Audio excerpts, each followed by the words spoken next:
Chinese boys.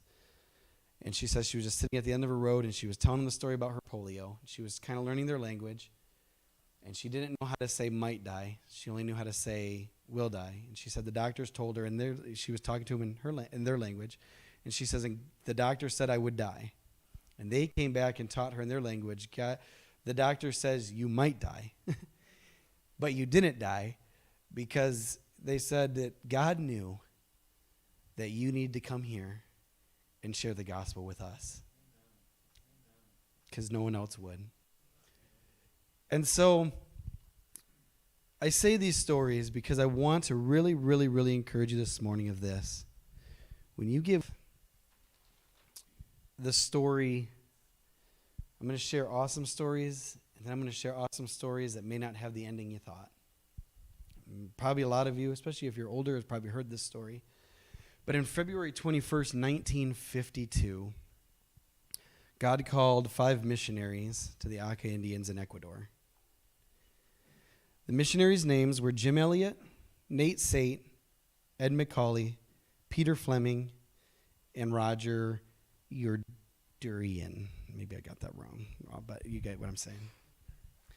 And these missionaries went over to Ecuador, and the Auca Indians, I think that's how you say it, they wanted to reach them for Jesus. They had a deep passion for these Indians.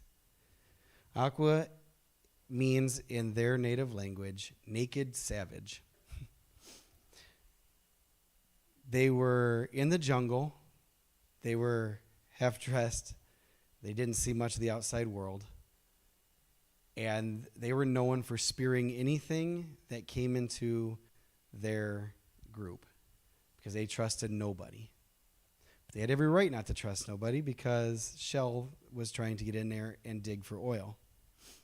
And so how they kept them from coming into their neck of the woods is they would spear anybody they seen. These missionaries, one of them was a pilot, and he found out that he had a burden for these people, and he knew that they were going to end up dying because eventually war was going to break out or whatever, and they were going to take this over. So he wanted to reach them before somebody else reached him, because he wanted to reach them for Jesus. So they found out if they fly above and they fly in a tight circle and they lower a basket with their plane, it would kind of stay in one spot. And they would fly up there, and they would do that, and they would drop gifts down for these Aqua Indians. These Aqua Indians would come out, they would get the gifts, and then they would wave at them. They were trying to learn their language the best they possibly could. It's hard to learn a language when no other outside world has ever been in there.